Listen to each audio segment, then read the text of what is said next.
வணக்கம். நாம் இப்போ பார்க்க போகிறது அற்புதம் நிறைந்த ஒரு மூலிகை தாவரத்தை பற்றி தான். அது என்னன்னு பார்க்குறதுக்கு முன்னாடி இந்த வீடியோவை ஸ்பான்சர் பண்ணுறது யாருன்னா genreview.online. நீங்கள் ஆன்லைனில் ஷாப்பிங் பண்ணுறதுக்கு ரொம்ப யூஸ்ஃபுல்லாக இருக்கும். அதோட லிங்க் வந்து கீழே கொடுத்துருக்கேன். நாம் இப்போ பார்க்க போகிறது என்னென்னா ஒரு மூலிகை தாவரம். அது என்னென்னா அதோட பேர் என்னென்னா துளசி. வீட்டிலையே கிடைக்கக்கூடிய அருமையான மருந்து இது. துளசியை வந்து மூலிகைகளின் ராணி, தாய் துளசி அப்படின்னு சொல்லுவாங்க. ஏன்னா அந்த அளவுக்கு இதில் அற்புதம் இருக்குது. இதோட தாவரவியல் பேர் என்னென்னா ஓசிமம் டேனிஃப்ளோரம்னு சொல்லுவாங்க. இதை வந்து லாமியசி குடும்பத்தை சேர்ந்தது.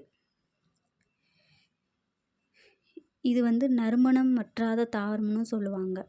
இதிலே வந்து ராம துளசி, கருந்துளசி, செந்துளசி, கிருஷ்ண துளசி, சாம துளசி அப்படின்னு நிறைய வகையான துளசியெல்லாம் இருக்குது. இதிலேயே ஓசிமம் டேனிஃப்ளோரம்ங்கிறது தான் எல்லா இடத்துலையும் கிடைக்கக்கூடியது. அதாவது நம்ம வீட்டிலேயே ரெகுலராக கிடைக்கக்கூடியது.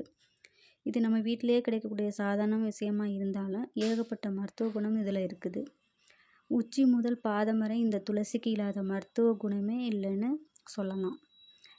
இதை தினமும் 2லேருந்து 3, 4 இலை சாப்பிட்டு வந்தீங்கன்னா நுரையீரலில் உள்ள சளியை கரைத்து வெளியேற்றும். இதோட சாறு 30 ml அளவு தினமும் காலை சாப்பிட்டு வந்தீங்கன்னா நுரையீரல் சம்மந்தப்பட்ட ஆஸ்துமா மற்றும் சுவாச கோளாறுகளை குணப்படுத்தக்கூடியது.